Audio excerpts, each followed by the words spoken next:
Hatch, my absent father, male, 56, wants me to use my marketing skills to help him get his wife back after he cheated on her. Throwaway because some people I work with know my main, long-time lurker, but never thought I'd be posting here myself, yet here we are. So I, female 32, got a call yesterday from my dad Howard, which is weird in itself because he never calls me first, like ever. I'm always the one who has to remember birthdays, holidays, etc. And even then the conversations are basically just him talking about himself for 10 minutes before he has to go. For some context, my dad left my mom Anne when I was 10 for his secretary Karen, who was like 26 at the time. He was 34. It was the most cliche midlife crisis thing ever. He just didn't come home one day.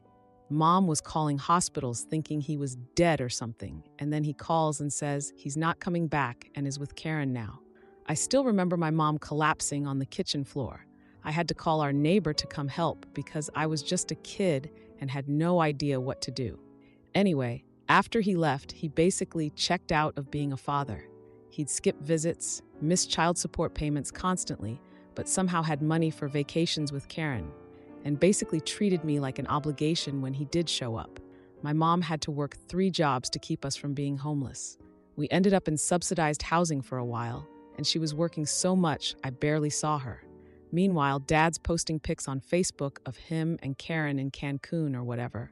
Side note, my mom is amazing and never said a bad word about him to me. She always encouraged me to have a relationship with him, even though he was a complete ass to her.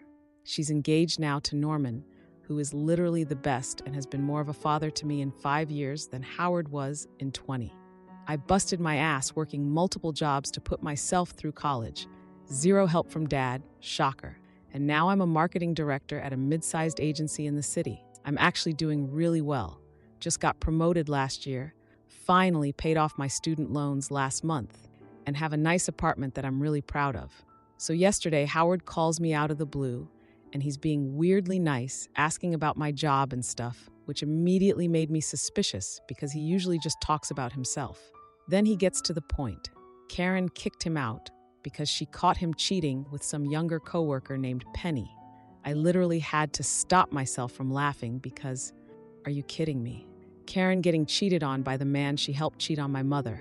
I felt bad for like half a second because no one deserves to be cheated on. But also, what did she expect? But then it got even worse. He told me he's staying at some motel and running out of money and asked if he could stay with me just until things cool down with Karen. Then he asked if I could use my marketing know-how to help him win Karen back, like create some kind of plan to convince her to forgive him. I was shocked. This man who abandoned me and my mom, who missed my high school graduation because he was on a cruise with Karen, who didn't contribute a single dollar to my education, has the nerve to ask me to help him win back the woman he left us for, after he cheated on her the same way he cheated on my mom. He started by calling me Bevy, which I hate and he knows it, and asking how I was doing. When I asked if everything was okay, he claimed he just wanted to check in and asked about my job.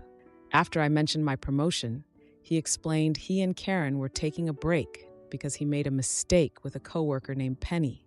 He wouldn't call it cheating exactly, but Karen found some texts and kicked him out. When I didn't immediately respond, he asked if he could stay with me until things cool down because his credit cards are maxed out and the motel is expensive. Then he suggested I could help him figure out how to win Karen back using my marketing skills.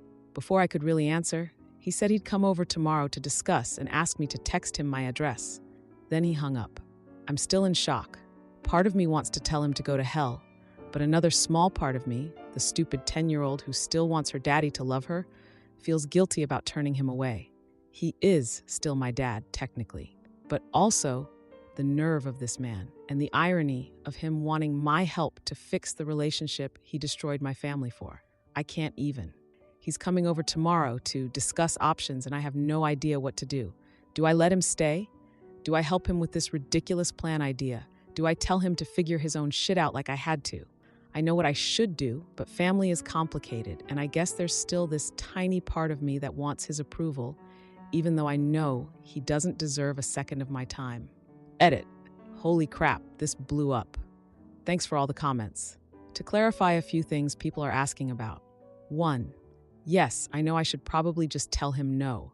I'm usually really good at setting boundaries with other people in my life, but something about my dad just makes me freeze up. Working on it in therapy, but it's a process.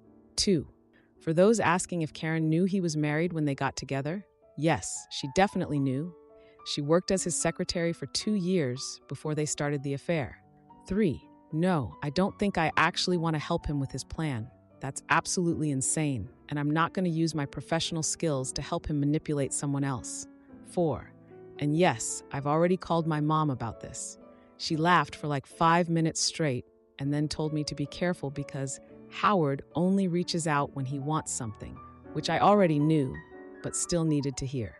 Now for the first update. First, thank you all for the comments and advice on my last post. I know most of you said I should just tell Howard to go to hell, and I meant to. I swear. But then he showed up at my door yesterday with 3 suitcases and a garment bag before I had even decided what to do.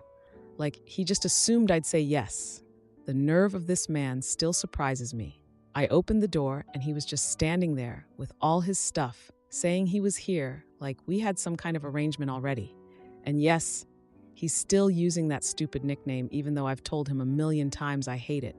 I was so caught off guard that I just let him in. I know. I can already hear all of you yelling at me through your screens. He immediately made himself at home, putting his suitcases in my guest room without even asking if that was okay. Then he went straight to my kitchen and started looking through my fridge, asking if I had any beer. I was literally standing there with my mouth open, like what the frick is happening right now? I told him this was just for a few days while he figures something out.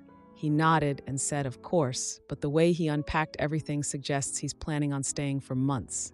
I'm such an idiot for not being more firm. The past few days have been interesting. And by interesting, I mean awful.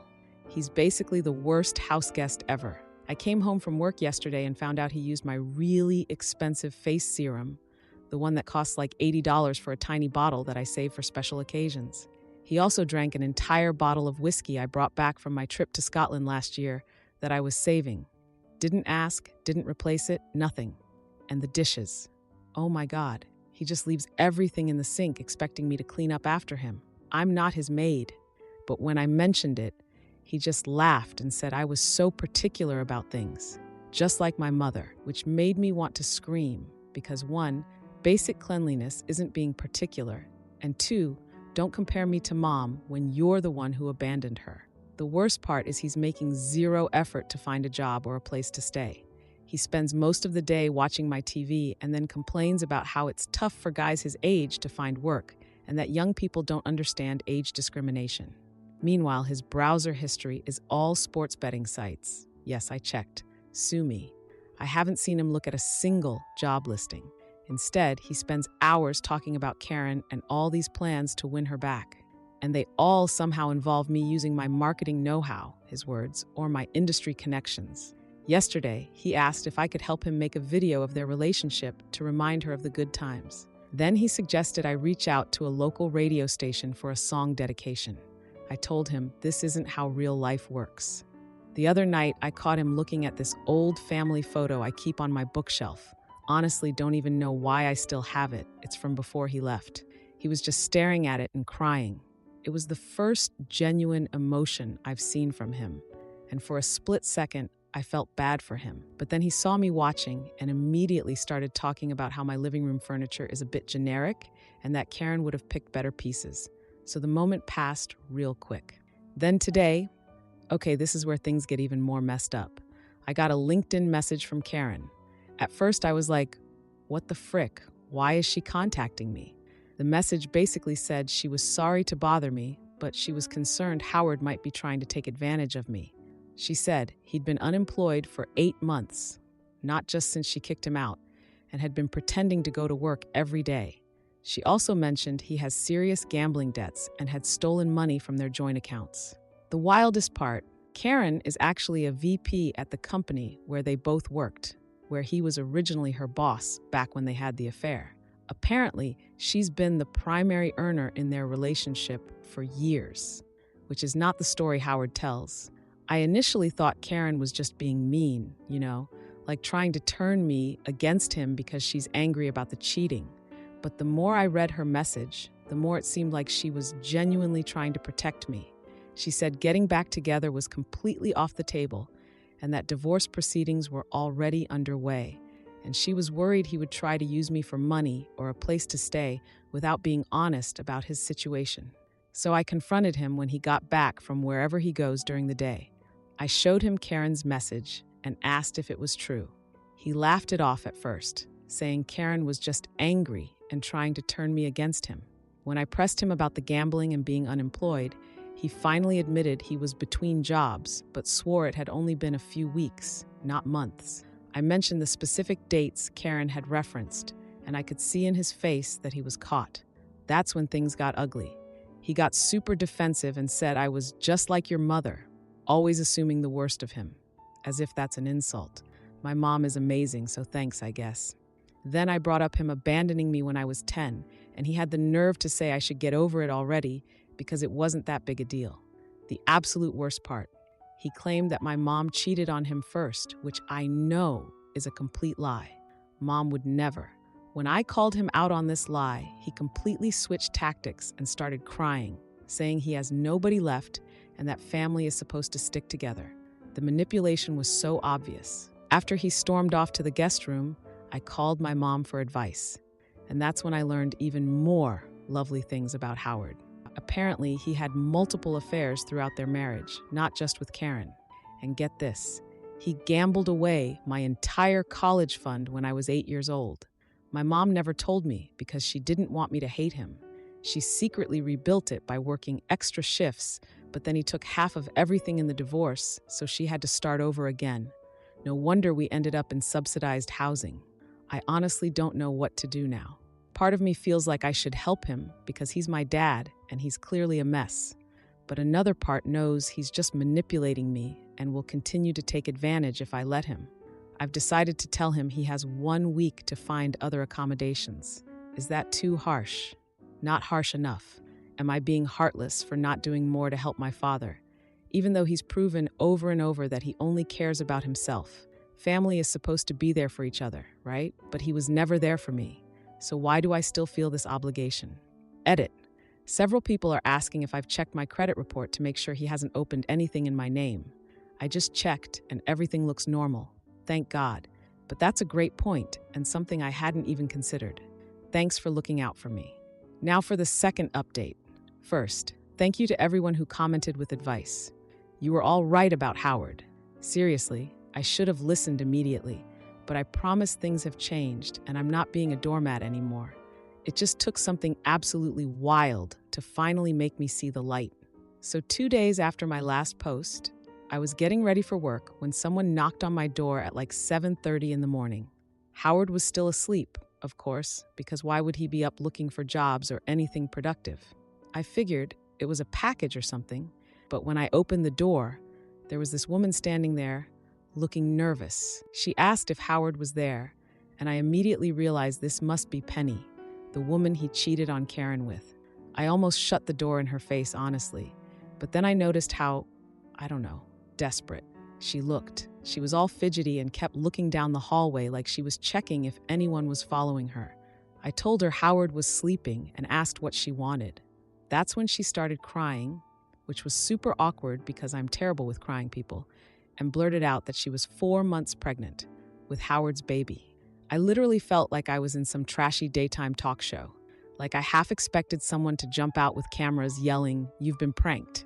But nope, this was actually happening in my real life. I invited her in because what else could I do? Leave a crying pregnant woman in my hallway. Plus, I was honestly curious about what Howard had told her.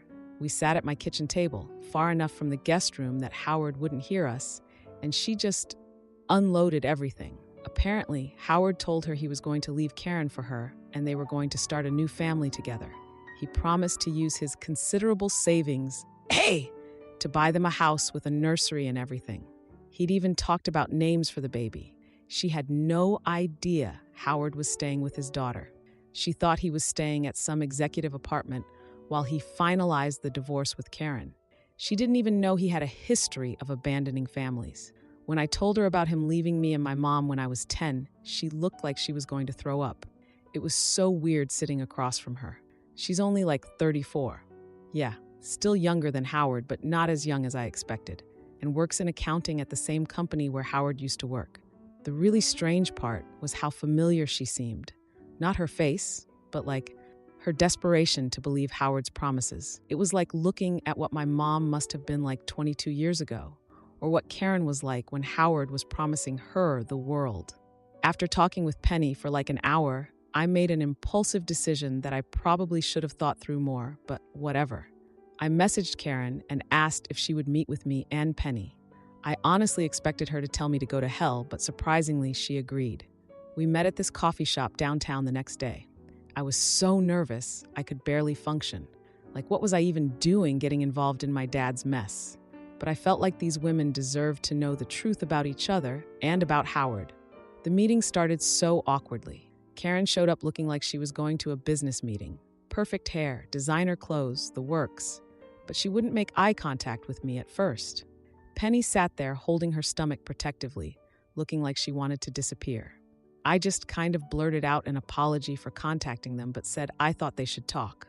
And then the most surprising thing happened. Karen looked at me and apologized, to me, for her role in breaking up my parents' marriage. She said Howard had told her his marriage was already basically over when they started their affair, that he and my mom were sleeping in separate bedrooms and were just staying together for my sake, which was a complete lie. Karen seemed genuinely horrified when I told her what actually happened, how he just didn't come home one day, and my mom thought he was dead until he called to say he was with Karen. I admitted I'd held a grudge against her for years, because duh, but now I could see she'd been manipulated too. That's when Penny started crying again, saying she never would have gotten involved if she'd known Howard's history. It was like weirdly cathartic. The three of us just started comparing notes about all the lies Howard had told each of us over the years. We realized he had used almost identical phrases and promises with all three women, like literally word for word the same BS. Karen was actually really kind to Penny, which I didn't expect. She gently asked about her pregnancy plans, and Penny said she wanted to keep the baby but wanted nothing to do with Howard now. Karen offered to help her navigate the company's maternity leave policies since she's a VP there.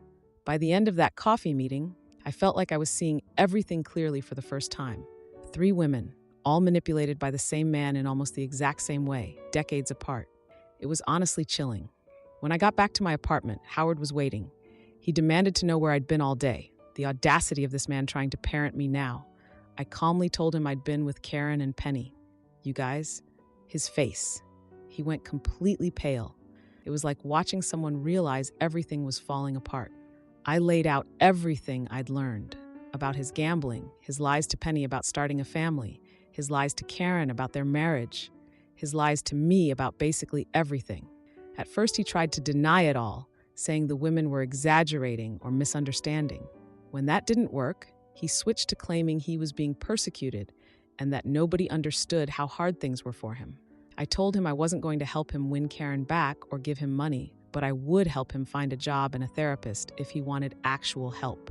That's when he got really angry. He called me ungrateful after all I've done for you, which almost made me laugh because what has he done except abandon me repeatedly? When I pointed this out, he tried the whole family takes care of family guilt trip. I stayed calm, somehow, and told him he had 24 hours to leave my apartment. He tried every manipulation trick, crying, yelling, silent treatment, more guilt trips, but I didn't budge. I just kept repeating 24 hours until he finally stormed off to the guest room. The next morning, he was gone with all his suitcases. He left a note saying I'd regret turning my back on family and that blood is thicker than water and other manipulative BS. I threw it in the trash and deep cleaned my entire apartment. Here's the crazy part though. Some actually good things have come out of this whole mess. My mom told me she had secretly been saving every one of Howard's sporadic child support payments over the years when he actually made them. She's using that money to establish a scholarship for children of single parents. How amazing is that? And even weirder, Karen, Penny, and I have kind of become friends. Karen is mentoring Penny at work and helping her prepare for single motherhood. I've been providing emotional support to Penny throughout her pregnancy. We have a group chat now where we share Howard's stories and support each other. Last weekend, I hosted a birthday dinner for my mom. Her fiancé Norman was there, who is literally the best, along with our chosen family of close friends. During dinner, Howard actually called, but I let it go to voicemail. For the first time, I didn't feel guilty about it.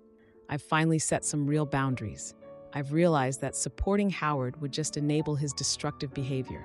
I still feel guilty sometimes, wondering if I should have done more to help him. But then I remember that his problems are entirely of his own making. He still texts occasionally asking for money, which I ignore.